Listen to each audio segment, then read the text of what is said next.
Achilles. The name alone sounds invincible. The greatest warrior of Greek mythology. Faster than any man, stronger than any army. So fierce that even gods feared his wrath. He was dipped in the river Styx as a child, his body made nearly immortal by his mother Thetis. All except one small spot where she held him. His heel. A single vulnerability. That one unprotected place, invisible in battle, but destined to define him. For years, Achilles fought and conquered. He was the embodiment of glory, of rage, of pride. But in the end, it was that tiny, forgotten weakness that brought him down. A poisoned arrow to the heel. A legend, undone in a moment.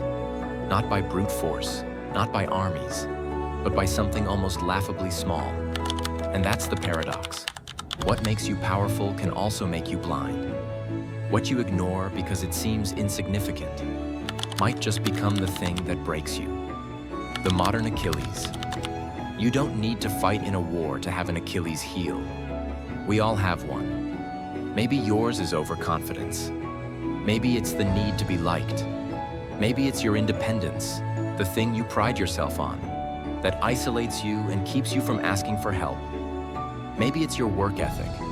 Yes, that same drive that fuels your success, but never lets you rest. Achilles wasn't weak. He was the strongest of them all. But his downfall didn't come from someone stronger. It came from ignoring what seemed too small to matter. And that's what we do too. We tell ourselves, this isn't a big deal. I can handle it. I'll fix it later. But later never comes. Until one day it all collapses. And we don't know why. Because we never looked at the one part of ourselves we refused to examine. Strength as a double-edged sword. Here's the uncomfortable truth. Your strength, when unchecked, becomes your weakness.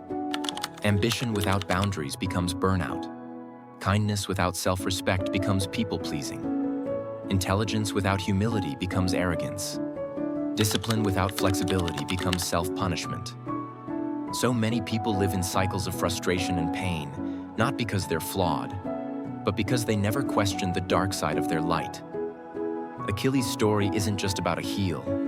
It's about pride, denial, and the cost of ignoring yourself. If you never stop to examine the parts of you that go unchallenged, you become a ticking time bomb. The mirror test. How to find your hidden weakness. Let's do something uncomfortable. Take a moment and ask yourself, what is it about me that I am most proud of? Maybe it's your discipline, your resilience, your ability to keep pushing no matter what. Now ask, what happens when I overuse it? What does it cost me? That's your mirror test, because the things you rely on the most are often the things you overuse. And when anything is used without balance, it becomes a liability. The perfectionist gets paralyzed by self-criticism. The giver gets drained by people who only take. The lone wolf ends up lonely. What makes this so dangerous is that it hides in plain sight. Your Achilles heel isn't your weakness. It's your refusal to see the shadow side of your strengths.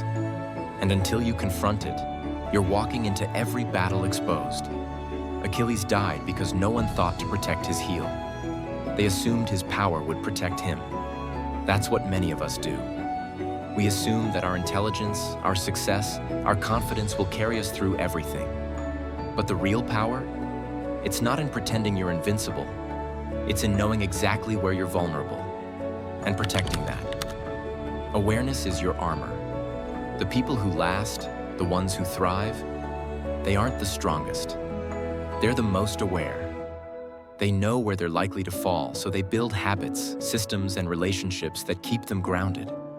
They create boundaries around their time because they know they'll overcommit.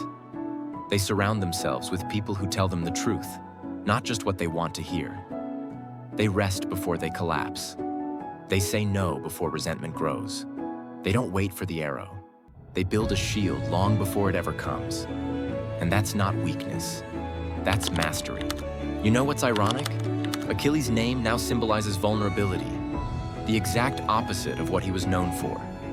And that's the twist. What you think is your greatest shame might actually be the beginning of your greatest strength, but only if you face it. That fear of failure, it can fuel preparation. That anxiety, it can become your empathy. That past mistake, it can be your wisdom.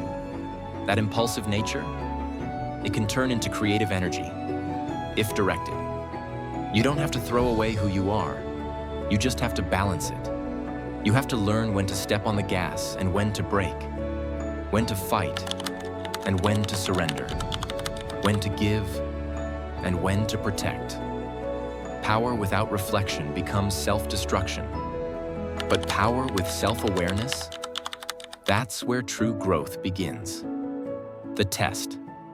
You're already facing. Here's the truth most people avoid. You are already being tested. Every day, life throws subtle challenges at your blind spots. But because we call it normal, we don't recognize it for what it is. It's in the way you snap at someone when you're stressed, even though you pride yourself on being calm. It's in the way you take on more work because you can handle it, even as your health declines. It's in how you keep pushing forward alone, even though you're desperate for help. These aren't random moments. They're arrows flying at your heel. They're warning shots. The question is, are you paying attention? Life doesn't always scream at you. Sometimes it whispers. And when you ignore those whispers long enough, they become screams in the form of burnout, breakdowns, regret. So what do? You stop pretending the test is coming someday. You realize the test is now. And every time you pause, reflect, and choose differently, you rewrite your story. The hero who knows their heel. There's a different kind of hero in the real world. Not the one who charges into battle without fear, but the one who walks into the world knowing where they're soft and still moves forward. That's true courage, because anyone can pretend to be strong. But it takes real strength to say, here's where I fall short. Here's what I need to work on. Here's where I'm vulnerable. When you can name your heel, you can protect it. When you protect it, you gain freedom. Not from weakness, but from the illusion that you have to be perfect. You become dangerous in the best way. Not because you're flawless, but because you're self-aware. Because you've accepted your shadow. Because you've built a life that accounts for your humanity. So here's the final question. What is your Achilles heel? Don't answer it quickly. Sit with it. Ask people who know you well. Observe the patterns you keep repeating. Once you name it, you begin to tame it. And when you tame it, you don't just survive the battles ahead. You rise beyond them.